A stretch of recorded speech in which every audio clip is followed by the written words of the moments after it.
Welcome back to my channel. So today we have one more guest whose name is Naveen. So Naveen, can you introduce yourself to our audience? Sure. Hello everyone. So my name is Navi.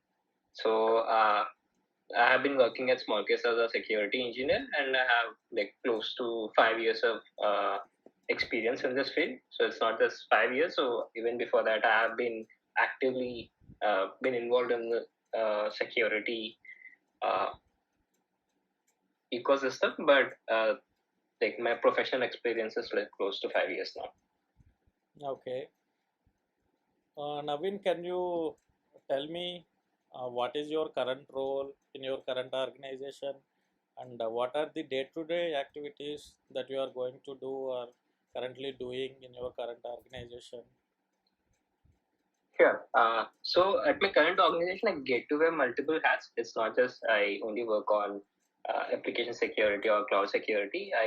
For example, my day-to-day activities include security assessments, audits, uh, responding to any security incidents that happen, actively monitoring the entire ecosystem so that to identify if there are any anomalies.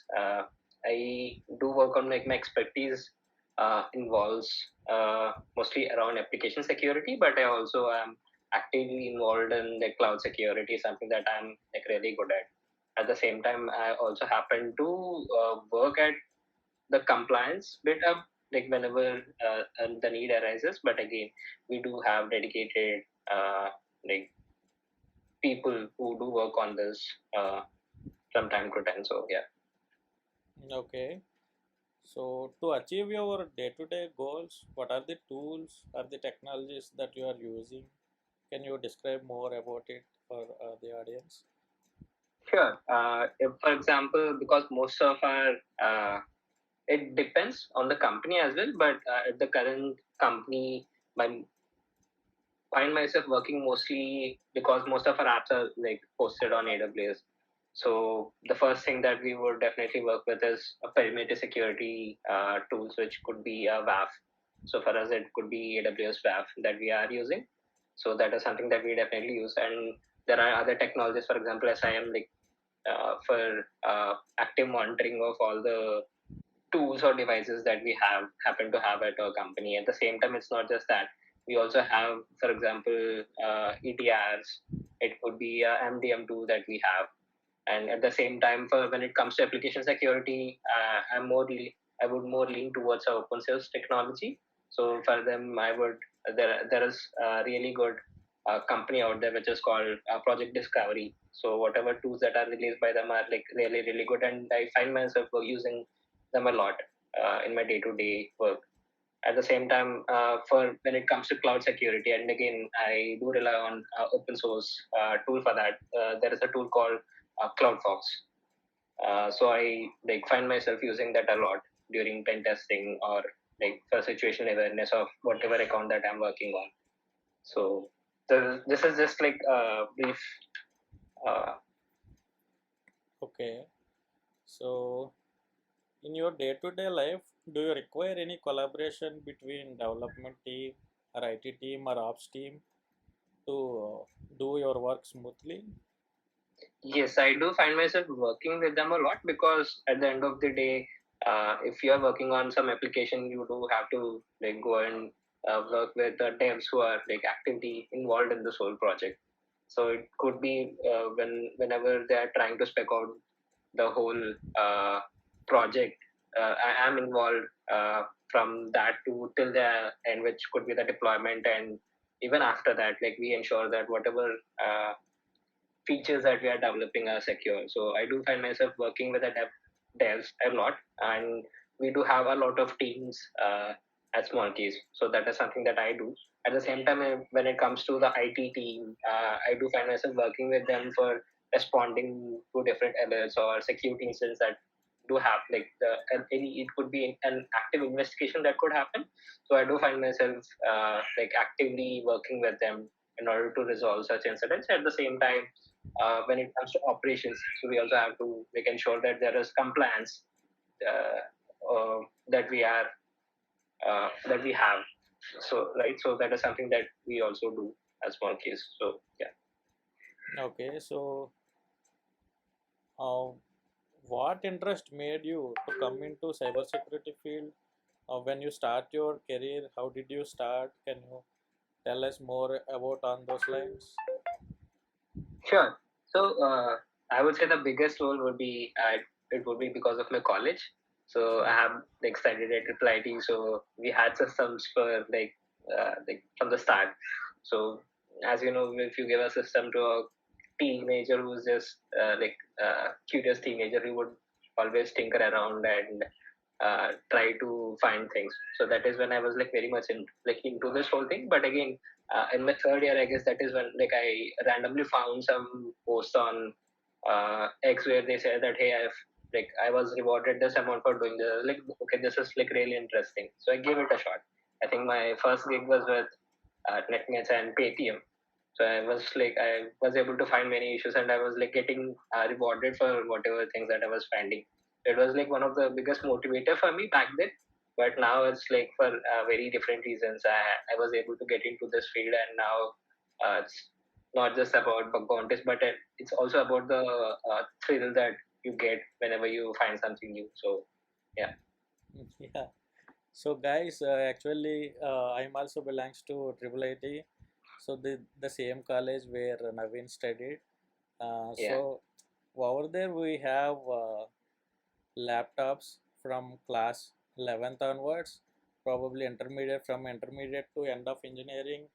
We usually have laptops in front of us, and we'll do learning by doing. So whatever the mentors are teaching with us, later we will go ahead and do research, and we will do a lot of things outside of the work also.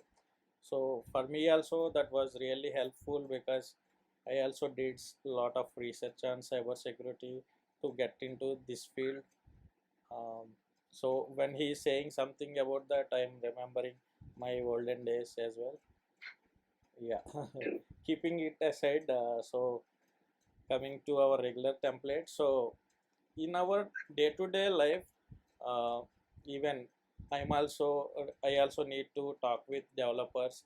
Sometimes I also need to talk with some non-technical guy, where I need to explain all the findings or the vulnerabilities that I have identified and how I was able to exploit that. So do you do you feel anytime did you face any challenge while you are communicating security stuff to non-technical guy? Any such past experience do you have? Sure. It would definitely be the it would if I had to simplify it, I would say conveying the urgency and importance of security, uh, like a measure without inducing unnecessary fear is something that is really important. Like communicating to them in a like understandable way, and it has to be consistent with different levels of like technical people that will be there. It's like it could be a dev who has better understanding of React framework, and he would definitely know better about how why a sanitization of inputs is important. This is like a simple example. But the same thing if we had to convey it to a backend engineer whose like expertise mostly lies with backend technologies, it would be like really different. So like challenge would be to have a consistent communication with like all the like people with different expertise is like really important. So that was a bit challenging for me when I was like starting out initially, but now I think it has improved a lot from then. So yeah. Suppose in front of you there is another person who don't know anything about security, is completely Yeah. non-technical. How will you make him understand about the issue that you have identified? What is the approach that you will follow in order to make him understand about that particular issue? What is your approach or the tactics that you follow? Sure. For example, one good example would be conveying the importance of a security measure to a non-technical folk. Right? It could be a C-suite executive or like someone at that level. So they don't really care like about the they don't really need to know how sanitization works or anything else, right? So Yeah. if we had to like convey them, if we had to like effectively communicate with them, the most uh, like the most important thing is to kind of make them understand how what this whatever issue that we are like trying to fix, like why is it important and what could go wrong if we Okay. don't really fix it in time. So that is something that they would really care about. They don't really care if it's like a SQL injection or it could be some other like random security issue, but they all they do care about is the impact that whatever issue that we want to fix is going to have on the company. So if they are able to like communicate the same to them, I do think that they would like clearly understand. Okay. So, did you face any challenging situation so far in your journey, especially in this cybersecurity journey? So for like I personally did not like feel that it was that challenging for me. Like first thing is for someone at the entry level to get into this field. So not a lot of companies are willing to hire a like someone with zero experience, right? So whenever you look at the job board, you will Yeah. always find that someone they are always looking for someone with 2 years or 4 years of experience, and that is something that a beginner would definitely won't have. I personally felt that there weren't a lot of opportunities for beginners, and they really want to get into this field. There are ways, but again, it would be really challenging. But I was fortunate enough to kind of work with. I got the opportunity. I've even got the opportunity to work with you. So Yeah. that is something that has like really helped me, and I got the exposure and like experience needed to like progress in this field. And if I had to say what would be the next challenging thing would be once I got into this field would be to kind of coordinate or execute a plan when multiple teams are involved. For example, it could be dealing with a large scale security incident where multiple team members are involved. So executing that whole plan or like incident response plan and getting all of the teams to coordinate with each other is something that would be challenging. If it's like a small team, then it would be quite easy. But if it is like 300, 400, it could be 1,000 member team, like teams, then the challenges for that are like very different, in my opinion. Okay. So, current youth or current beginners, suppose if I am completing my graduation, I want to get into cybersecurity field. So, what will you suggest me to study or research? Which topics should I be more careful? Which practical exposure I should have to get into cybersecurity field as a fresher? What will you suggest for them? So I would say, get your basics right. So Yeah. they have to like. I have been like, it's not when I'm working here. Like I've like interviewed multiple people. So the one common thing that I feel that most people lack is the basics. So they do miss when it comes to that. And even after that, like very important thing that people need to do, like you can read all you want, but like participating in CTFs and this challenges and reading, maybe writing a write-up, or it could be anything else, but CTFs do play a huge role both in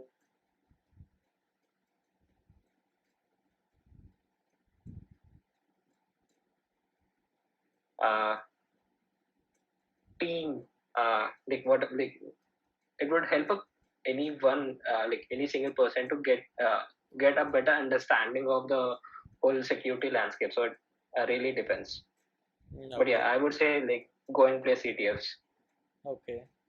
Yeah, most of the companies will place the people. They will find out the people from the CTFs and they will give job offers, freelance works or anything.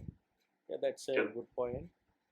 And so far, you have done lot of cybersecurity journey. Out of your journey, what is your favorite tool until today and why? It would definitely, hands down, it would be tools that were written by the project discovery team. Okay. So single most favorite tool is Nuclei.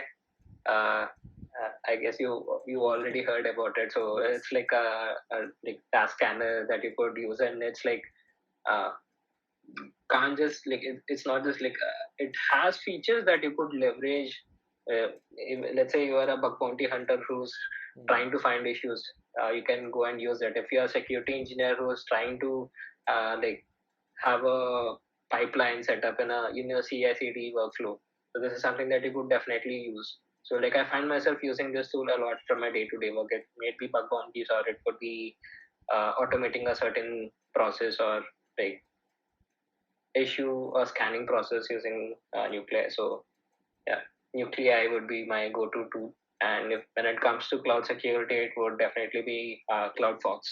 So the Okay. single best tool out there for anyone who's like getting started into AWS security. So Okay. Yeah, Nuclei is definitely a best tool. I even recently had done a automation around it. So I just integrated HTTPX plus Nuclei plus Subfinder, and I did some automation by integrating with MongoDB and running the scans every week. And recently I deployed that. Definitely, I also feel Nuclei is a good tool which can be helpful for both bug hunters, security engineers who are already working in companies. So, did anytime did you find any valid bug out of Nuclei, and did you feel okay, this tool really adds value to the current company that I'm working on? So, any such scenario has happened ever? yeah, yeah, it is like it has happened multiple times. It's not just like I found issues in some X company. Even at my company, I find myself using this a lot, and I could uh, definitely go ahead and say that this would easily compare to all the paid tools like that are out there. Like it doesn't lack in like feature wise. It's like if you have the expertise or if you have understanding of how things would work, you can definitely go ahead and write your own scanner Yeah. and like find custom like issues out there. So yeah, it could be a simple bucket like S3 bucket like takeover. It could be a missing header. It could be anything. So Nuclei can like you could use it to find issues. So Yeah.